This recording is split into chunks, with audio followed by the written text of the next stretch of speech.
Καλησπέρα και καλώς ήρθατε στο σημερινό επεισόδιο του Ask the Guitar Coach.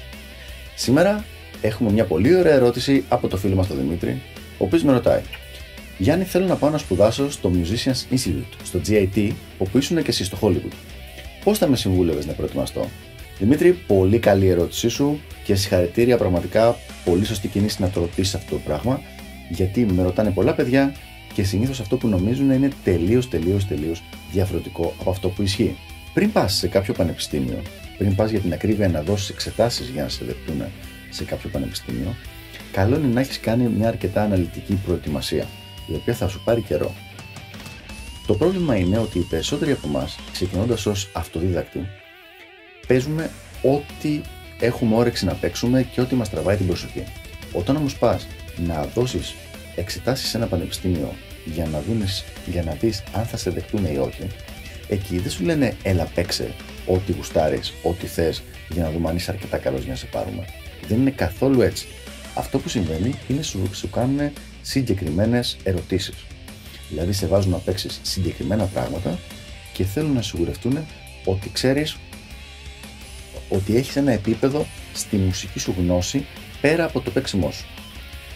Σε αντίθεση λοιπόν, οι περισσότεροι τουλάχιστον Έλληνες που ξέρω εγώ λένε: για να μπορέσω να πάω στο GIT θα κάθομαι να μελετάω όλη μέρα τεχνικές ασκήσεις, ώστε όταν πάω εκεί να παίζω στο 200, τα 16, οπότε να εντυπωσιαστούν και να μπω με τα τσαρούχια. Δεν δουλεύει έτσι. Θα σας ρωτήσουν τελείως διαφορετικά πράγματα.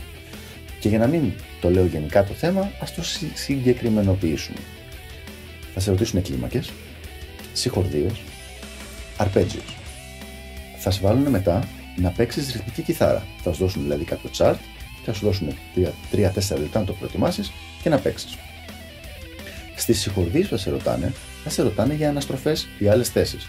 Δηλαδή θα σου πει, ας πούμε, παίξε μου τη συγχορδία A-6 και μετά θα σε ρωτήσει για άλλες θέσεις αν ξέρεις. Αν ξέρεις 2-3 θέσεις από τις 5 είσαι εντάξει.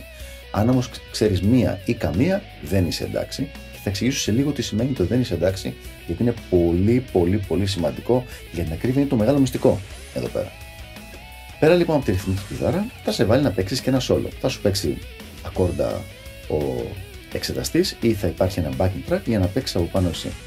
Είναι πολύ πιθανόν να σε βάλει να παίξεις σε κάτι μόνο σου για να δει τι κάνεις εσύ γενικά απλά με μια κιθάρα.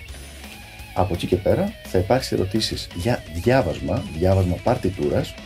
Όχι υπερβολικά υψηλό επίπεδο, αλλά να δούμε κατά πόσο μπορείς να διαβάσεις νότες και ρυθμικές αξίες, καθώς και πιθανώς, εδώ δεν είναι πάντα σίγουρο, κάποιες ερωτήσεις θεωρίας. Τι εννοώ?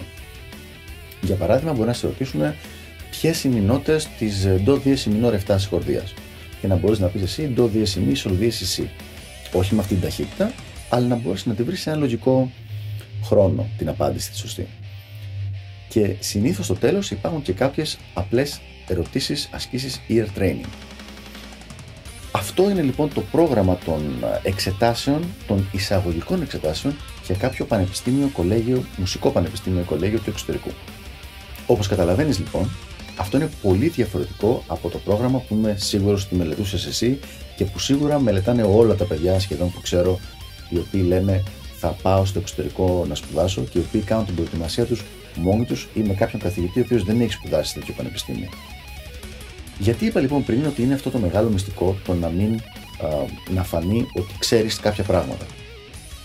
Πρέπει να καταλάβεις ότι το κάθε πανεπιστήμιο, πέρα από ο οργανισμός που σε μαθαίνει, είναι και μία επιχείρηση. Δεν είναι πολύ δύσκολο για μία επιχείρηση να διώξει πιθανούς πελάτες. Άρα, ακόμα και αν δεν θα γράψεις πολύ καλά, κατά πάσα πιθανότητα θα γίνεις δεκτός στο πανεπιστήμιο. Αλλά εδώ είναι που αρχίζει το ενδιαφέρον.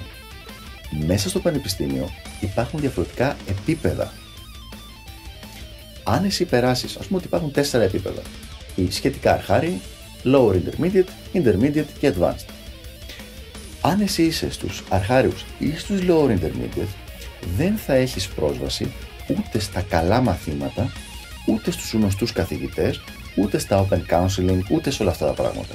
Θα κάνεις ένα πρόγραμμα αυτοματοποιημένο ουσιαστικά, το οποίο είναι φτιαγμένο για να σου μάθει τα βασικά, πράγματα δηλαδή τα οποία πολύ εύκολα θα μάθαινες με έναν πολύ normal καθηγητή εδώ πέρα στην Ελλάδα, χωρίς να χρειαστεί ούτε να πας σε κάποιο ακριβό οδείο ούτε σε κάποιο όνομα καθηγητή, από έναν καλό δάσκαλο.